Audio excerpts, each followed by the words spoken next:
Magandang gabi po sa ating lahat. Narito po tayo sa ating panggabi na online service. Ito po ang inyong lingkod, Pastor Romy Olaso ng Pateros Evangelical Church. Ang pag-uusapan po natin ay tungkol sa ating 24/7 na Almighty God. So, sa gabing ito, titingnan natin, tayo kung minsan naghaharap po tayo ng maaring tao, maaring tawagin nating superhero, na pwedeng tumulong sa atin in case of emergency. No? In case of emergency. Kaya lang, lahat ng mga bagay o tao na nandito sa lupa, mayroong limitation. Mayroong limitation. Pero meron tayong 24/7 na Almighty God na palagi nakasubaybay sa atin. Pero bago tayo magpatuloy, hingin muna tayo ng tulong sa ating Almighty God para maintindihan natin ang ating pag-aaralan sa gabing ito. Panginoon, salamat dahil ikaw ay isang makapangyarihang Diyos na hindi nagbabago noon, ngayon, magpakailanman. At alam po namin sa pamamagitan lamang ng inyong Espiritu Santo, mauunawaan at maintindihan namin ang iyong banal na salita. Kaya, Lord, hayaan nyo na makita namin, maliwanagan kami sa gagawin po namin pag-aaral ng iyong salita. Dahil ikaw lamang ang tangi na pwede magbigay ng mga pangangailangan namin na hindi nagbabago kailanman. Salamat, Panginoon, sa inyong Espiritu Santo na siyang magpapaunawa sa amin. Sa pangalan ni Jesus, Amen. Sabi po sa awit 121, verse 1 and 2, doon sa mga burol, ako'y napatingin. Sasaklolo sa akin, saan manggagaling? Ang hangad kong tulong kay Yahweh magmumula sa Diyos na lumikha sa langit at ng lupa. So si Lord, dahil siyang creator ng langit, ng buong mundo, pwede tayong magtiwala sa Kanya. Siya ay Almighty God. Kasi kung hindi siya Almighty God, hindi niya magagawa ang mundo sa pamamagitan lang ng kanyang mga salita. So, ano-ano ba yung mga bagay na pwede nating masabi na talagang meron tayong Almighty God? Maliban doon sa ginawa niya yung mundo. Pero siya, nandito na tayo sa mundo. Paano ba pinatunayan ng Lord na siya ay Almighty sa buhay natin? Unang-una, letter A, 24/7, meron tayong protection. No? Awit 121, verse 3 and 4. Di niya ako hahayaang mabuwal, siya'y di matutulog, ako'y babantayan. Ang tagapagtanggol ng bayang Israel, hindi natutulog, palaging gising. So, meron po tayong araw-araw na nakikita. Ayaw ko, napapansin po ninyo, yung 7-Eleven. Sabi nila, 24/7, bukas itong mini grocery o convenience store. Yun ang tawag po nila. Pero, dumadating din ang time, nagsasara din yan. Kailan po? Merong mahal na araw, may tinatawag tayo na bumaha. So, ibig sabihin, kahit sabihin mo pa, pangalanan mo pa yan, na convenience store, o 24/7 ang ginagawa niyan, magsasara din yan. May time na pangangailangan, o kaya, yung convenience store na tinatawag nila, meron din mga bagay na wala sila. No? Hindi ko alam kung meron ba silang pantutuli. Hindi ko alam kung meron ba silang pantutuli. Pero tinawag siyang convenience store. Ewan ko po, ang alam ko, pag sinabing convenience store, lahat ng pwede mong hanapin para maging konbinyente ka, nandyan. Pero again, meron siyang limitation. Hindi kagaya rito sa pinag-aaralan natin, ang ating Diyos, sabi nga rito, hindi natutulog. Binabantayan tayo. No? Kahit yata pinakamagaling na security agency, no? Kumuha ka, darating ang time yung mga nagbabantay, meron din dyan nakakatulog. Siyempre, hindi nila aaminin po yan. No? So kapag hindi, pag yan ay nakakatulog, may tendency, lalo na kung high risk yung binabantayan mo, medyo delikado yan. Napapanood naman po natin sa mga TV. Di ba yung mga napakagaling na magnanakaw, nakakapasok sa bangko nang hindi namamalayan? Mga true story po yan. Hindi sila well protected. Pero pagdating kay Lord, sabi rito, well protected ka dahil hindi siya natutulog. So, ibig sabihin, yung ating Panginoon, yung ating Diyos, kaya niya tayong bantayan 24/7. Hindi siya nagwi-wink. Ano niyo ba yung wink? Yung napapaganyan. Yan yung nagwi-wink. Ibig sabihin, kaya tayong bantayan ng ating Panginoon 24/7. Well protected tayo. Awit 127 verse 1. Sabi nga nandito, maliban nga si Yahweh among nagtatag nitong bahay, ang ginawa ng nagtayo ay wala ring kabulhan. Maliban nga si Yahweh ang sa lungsod gumabay, ang pagmamasid ng bantay ay wala ring saysay. Only God can give total protection. Wala na pong iba. Kahit sabihin pa napakagaling o well-trained yan, sa isang igla pwedeng pasukin yan. Hindi ka mapoprotektahan ng Diyos. Tanging si Lord lang ang pwedeng magbigay ng 24/7 na protection. Ganun siya ka-almighty na ating Diyos. Pangalawa, siya ay 24/7 na companion. Awit 121 verse 5-6. Si Yahweh ang ating tagapag-ingat. Laging nasa piling upang magsanggalang. Yung alay at help ng ibang bansa sa atin ay mayroong limitation. Pero lagi, sabi rito, sasamahan tayo sa lahat ng panahon, walang iba kundi ng ating Diyos. Verse 6, hindi ka maaano sa init ng araw kung sa gabi ay di ka sasaktan ng buwan. Naalala ko tuloy sila Moses. Yeah? Naglalakad sila sa desierto 40 years. Yeah? Anong sabi? Pag naglalakad sila sa araw, meron silang parang napakalaking payong na habang lumalakad sila, yun ay nasa ibabaw nila para hindi sila masunog ng sobrang init ng araw sa desierto. At kapag naman sa gabi, meron naman silang haliging apoy sa paligid para hindi sila masaktan ng mga tinatawag na mga mababangis na hayop. Ano ibig sabihin? Kapag si Lord kasama natin, companion natin, walang makakalapit sa atin. Kaya nga palagi ko sinasabi, if God is with us, who will be against us? Sigurado, magtatagumpay tayo sa lahat ng ating gagawin. Name it. Pansinin po niyo, ilang beses na ba na mayroong nagbabalak sa atin pero may nangyari ba? Wala silang magawa. Dahil protektado tayo ng ating Panginoon. No? Ang Pilipinas, kung titignan natin, bagamat dapat i-develop natin, isa tayo sa mahina yung ating defense. Wala tayong masyadong, ito yung sinasabi natin palagi, wala tayong worship na marami, pero purihin ng Panginoon, meron naman tayong worship. Yung pagsamba natin sa ating Panginoon, ang nagiging daan para palaging ating Panginoon, samahan tayo sa lahat ng pagkakataon. Kaya kung minsan, iniisip ko nga po malamang, hindi binibigay ng Lord sa atin ang lahat ng bagay kasi kung ibibigay na sa atin ang lahat ng bagay, baka mamaya makalimot tayo sa Kanya. Baka mamaya hindi na tayo magpasama sa Kanya. Sasabihin lang natin, kaya na natin. Huwag na nating istorbohin siya o huwag na nating tawagin si Lord. Pero ang mahalaga, palagi, ang sabi natin Panginoon, hindi niya tayo pababayaan. Kaya pala merong Hebrew 13:5.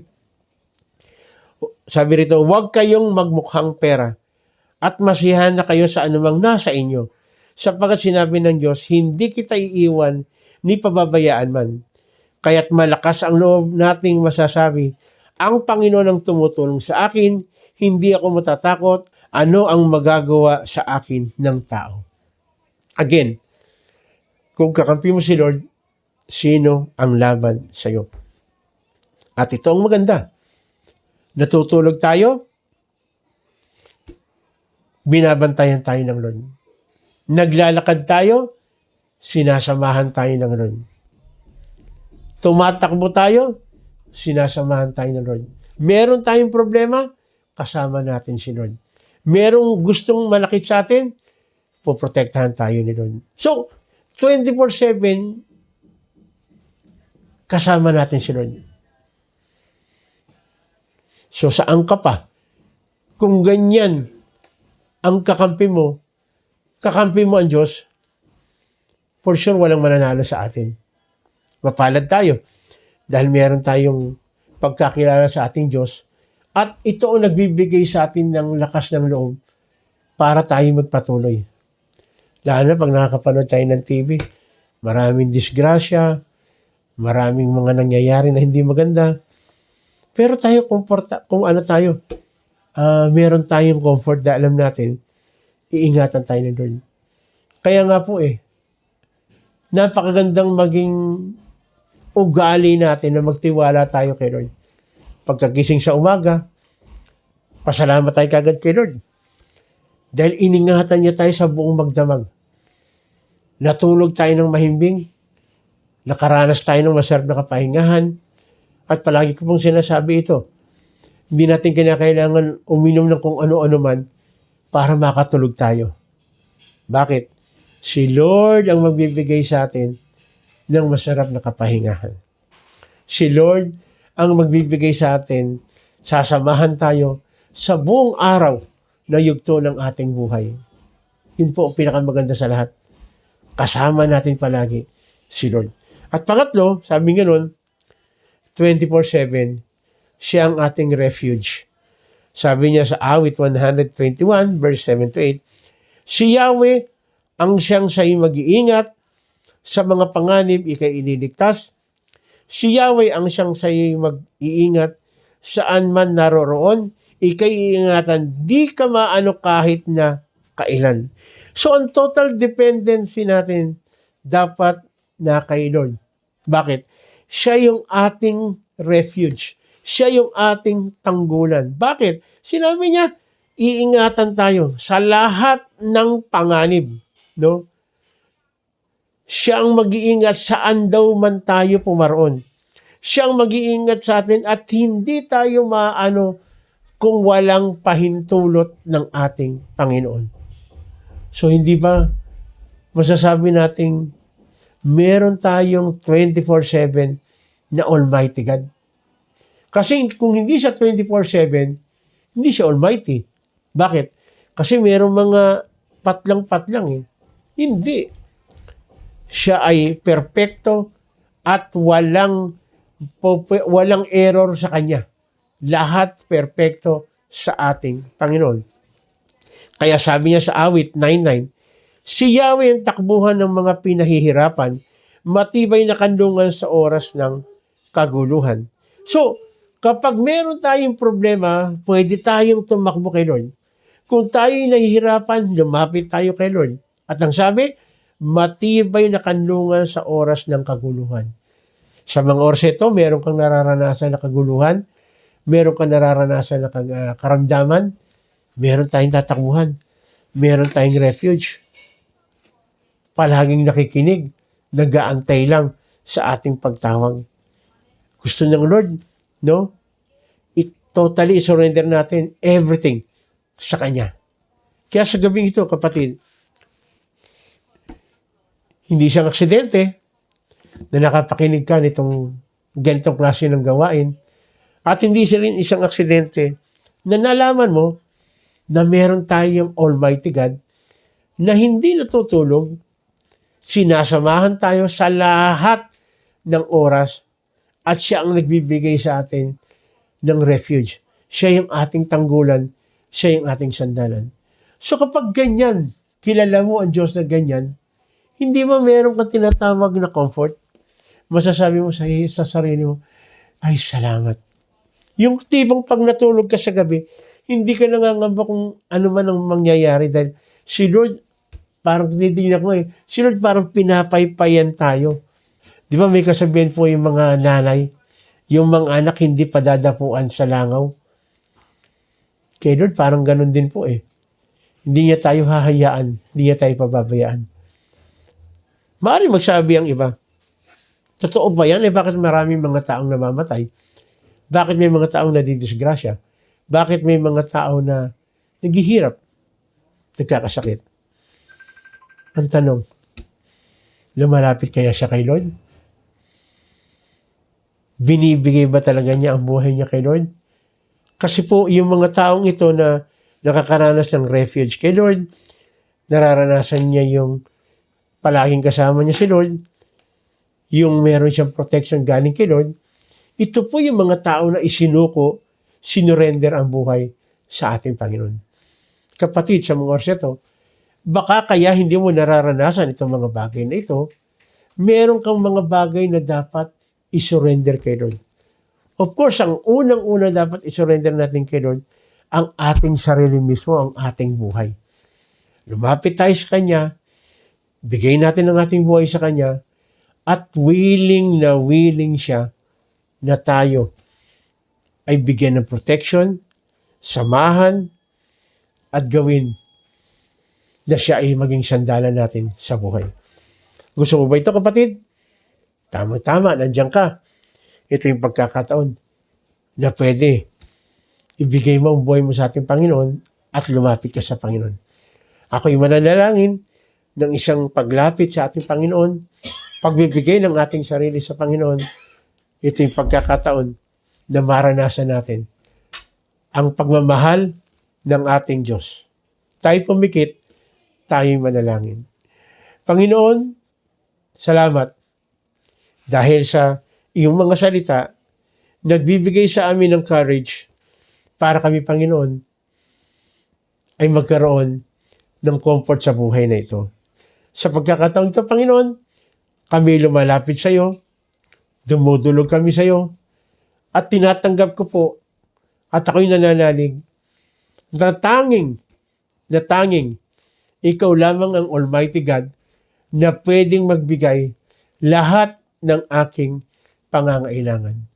Even ang aking buhay porte, ikaw lamang ang pwedeng humawak at mag-ingat. Kaya muli, Panginoon, na malapit ako sa iyo, humihingi din ako ng tawad, Panginoon, sa lahat ng aking pagkukulang, sa lahat ng aking pagkakamali. Salamat, Panginoon, sa iyong dugo na maglilinis sa akin sa lahat ng aking pagkakamali, sa lahat ng aking mga kasalanan. Sa mga oras na, kapatid, kung ginawa mo ito, isa sa mga pribilehiyo na binibigay ng Diyos, ay pwede tayong lumapit, humiling, magbigay ng ating prayer request sa ating Diyos. Sa mga oras ito, mayroon kang physical na karamdaman, ito yung pagkakataon. Lumapit ka sa Diyos. Sabihin mo sa Kanya, ang iyong inanaing. Sabihin mo sa Kanya na mayroon kang physical na karamdaman. Yes. Opo, Panginoon, naririnig nyo. Na aking mga kapatid, mihinig po sila, may physical silang karamdaman. Kailangan nila, Panginoon, ng kagalingan. Nanggagaling po sa inyo. Nanggagaling sa inyo. O meron ka, kapatid, meron kang kakilala, meron karamdaman, pwede mo rin siyang ilapit. Pwede mo rin siyang idulog sa ating Panginoon. Sige, sabihin mo sa Kanya. Meron siyang physical na karamdaman? Yes. Yes, Almighty God, meron tayo.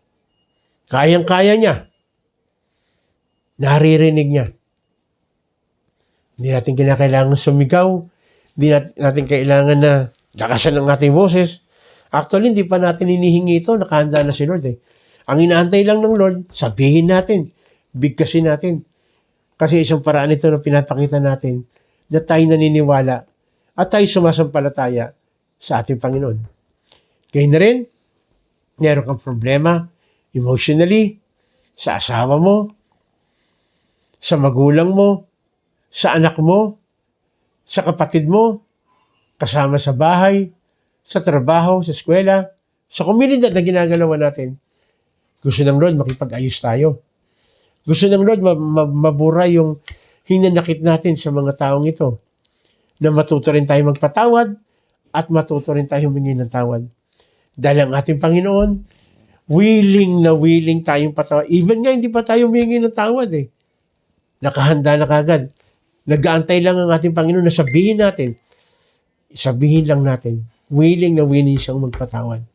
Gayun na rin, may mga bagay na umaalipin sa atin, hindi tayo makalaya sa lahat ng klase ng bisyo o yung mga bagay na humahadyang para totoong makapaglingkod at sumaba tayo sa ating Diyos.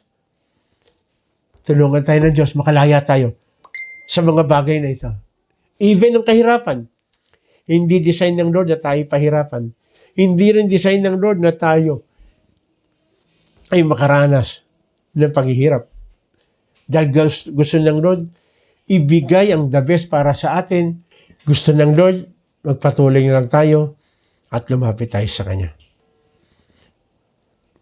May mga bagay na pinipilit ng kalaban na tayo sirain, pero ang ating Panginoon ay willing na tayo palayain sa lahat ng klase na pwedeng magbigay pag-alipin sa atin ng ating kaaway. In Jesus' name, makalaya tayo. Muli, Panginoon, salamat sa aking mga kapatid na maaaring sa mga oras na nagsaselebrate ng kanilang birthday o anniversary nilang mag-asawa. Salamat, Panginoon. Patuloy mong pagpalain ang bawat isa. May mga birthday, paalala mo sa bawat isa na kaya mo din tutugan ang buhay nila dahil may gusto ka pang ipagawa. Meron pang mga bagay na gusto mo na gamitin namin yung aming buhay. Dahil yun ang purpose. Kaya kami nag-exist. To serve you and to love you, Panginoon. Palagi yun ang matatok sa aming isipan, malagay sa aming puso. Kaya na rin, at dalangin din po namin ang pagsasama ng mag-asawa. Salamat, Panginoon. Ikaw ang patuloy na maging sentro ng pagsasama ng pag-asawa para patuloy magkakaroon ng mga anniversary sa inyong biyaya. Muli, Panginoon, tinataas namin ang aming bansa Pilipinas. Nakikita niyo po kung anong nangyayari sa aming bansa na nagkakaroon na ng pag-aaway-away. Hindi na namin alam. Sa totoo lang, Lord, pag manonood kami, hindi na namin alam kung sino paniniwalaan namin, kung sinong tama, kung sinong mali. At ang aming bansa ay lugmok na lugmok dahil sa mga bagay na pagkakamali ng mga aming mga leaders. Lord, kayo po ang humipo sa kanila. Hipuin niyo po ang kanilang puso, kayo po magbigay, Lord, ng conviction. Hayaan niyo po, Panginoon, ang inyong banal na dugo ang lumukob sa kanila para makalaya sila sa lahat ng gawa ng kalaban. Makalaya sila sa tanikala ng pagiging ganid doon sa mga pera o maaring pagkitain nila sa hindi tamang paraan. In Jesus' name. Maging nga kami mga kapulisan, mga sundalo, magampanan nila yung kanilang tungkulin na may takot po sa inyo para hindi po sila magiging partisan. Opo, Panginoon. Tulungan niyo rin, Panginoon,